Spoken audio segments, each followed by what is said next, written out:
Mimi naitwa Imelda Cheko Adam, mkurugenzi msaidizi utafiti na mafunzo, Wizara ya Mifugo na Uvuvi. Idara yetu imepata dhamana ya kusimamia utoaji wa mafunzo, kusimamia tafiti pamoja na kutoa huduma za ugani, ambazo ndani yake kwenye huduma za ugani tunaona zinatolewa kwa njia tofauti tofauti. Mojawapo ni kupitia maonesho ambayo yamekuwa yakiendelea siku zote, kibisha maonesho ya Sabasaba pamoja na maonesho ya 88. Kupitia maonesho ya 88 yaliyofanyika mwaka 2025, Mheshimiwa Rais wakati akihitimisha maonesho haya alielekeza kwamba kufungwa kwa maonesho kusiwe mwisho wa kuendelea kwa shughuli katika viwanja hivi vya 88. Kwa hiyo sisi kama idara tumekuwa tukiendelea kusimamia mabwawa yaliyopo mahali hapa, tukishirikiana na idara ya ukuzaji viumbe maji na pia kusimamia malisho ambayo yalipandwa kwa ajili ya maonesho ya 88, tukishirikiana na idara husika ya DGLF.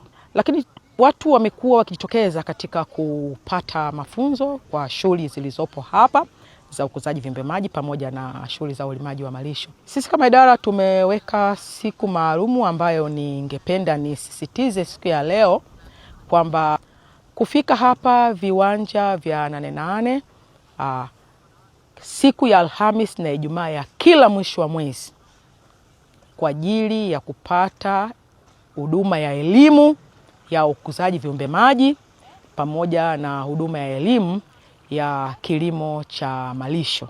Katika maeneo yetu haya ya 88 viwanja vya Nzuguni, hizi teknolojia ambazo zinatolewa katika viwanja vyetu ni pamoja na teknolojia ya ukuzaji wa viumbe maji kwa njia ya vizimba ambayo inakuwa kwa kasi kwa wananchi mbalimbali, lakini ni wale wa ukanda wa maziwa pamoja na bahari.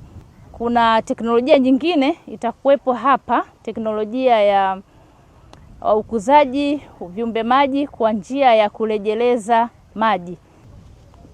Tunatarajia kuona kwamba wananchi wetu wanafaidika na swala zima la ukuzaji viumbe maji kwa mfugaji mmoja mmoja, jamii iliyowazunguka, lakini pia na taifa kwa ujumla. Kwa majina naitwa Salum Kamota kutoka Wizara ya Mifugo na Uvuvi. Kwa upande wa malisho tumeviendeleza vipando hivi ili wafugaji waendelee kupata elimu, lakini pia tumekuwa tukiuza mbegu hapa katika viwanja hivi.